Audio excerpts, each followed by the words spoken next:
une nouvelle bougie de soufflet pour Thomas Soto. Ce dimanche 2 juillet 2023, le présentateur emblématique de Télématin sur France 2 a célébré ses 50 ans. Voulant marquer le coup sur Instagram, l'acolyte de Julia Vignali a eu le mérite d'amuser ses followers en partageant un post plein d'humour et d'autodérision. Ce dimanche 2 juillet, Thomas Soto a passé un nouveau cap, et pas des moindres. En effet, le journaliste a célébré ses 50 ans. Événement qu'il a certainement fêté aux côtés de ses proches. Étant très actif sur ses réseaux sociaux, l'animateur emblématique de Télématin a utilisé la carte de l'humour pour mettre à l'honneur ce nouvel anniversaire. Ainsi, pour illustrer sa publication, l'ex-compagnon de Mayada Boulos a relayé une capture d'écran d'un email marketing de Darty qui le lui souhaite. Je ne me fais donc plus aucune illusion, j'ai rejoint, en ce 2 juillet, le club des vieux boucs. De ceux qui en ont plus dans le rétro que dans le pare-brise, pour paraphraser quelques mots que j'ai reçus. La vengeance sera terrible, plaisante-t-il. Avec philosophie, Thomas Soto a aussi ajouté « J'espère néanmoins qu'il me restera assez de chemin à faire pour trouver la réponse à la question fondamentale à laquelle un premier demi-siècle ne m'aura permis de répondre, qu'est-ce que je ferais si j'étais moins con ?»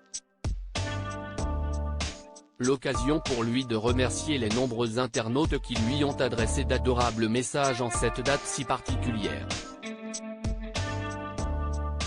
Pour conclure son hilarant post, le principal intéressé a notamment glissé « Et j'affirme solennellement qu'à 50 ans, si tu n'as pas reçu un message de Darty pour te souhaiter ton anniversaire, tu as raté ta vie ».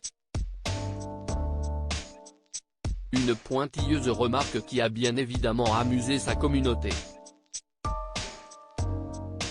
La toile hilar: je vais immédiatement ouvrir un compte chez Darty. Comme pour recevoir ce message lors des prochains anniversaires. Le cap sera moins difficile à passer avec en ligne de mire ce fabuleux modèle de quinquagénaire qui ne me semble plus un vilain mot désormais, a souligné l'un d'eux dans le fil des commentaires. Toujours aussi délicieusement marrant. Vous avez donc encore 10 ans pour rejoindre le club de moins en moins fermé des sexygénaires, a renchéri un autre. À l'antenne, son naturel et sa sympathie font mouche. Très apprécié des téléspectateurs de France 2, Thomas Soto s'est imposé comme l'un des visages emblématiques du groupe. Au même titre que sa fidèle acolyte Julia Vignali. Toutefois, à la rentrée prochaine, il partagera l'antenne avec Marie Portolano qui succède ainsi à l'épouse de Kad Merad. Un départ qui le touche particulièrement. Son ancienne acolyte se lance, elle, dans de nouvelles aventures télévisuelles et pilotera Affaires conclues à la place de Sophie Davant, qui migre sur Europe 1.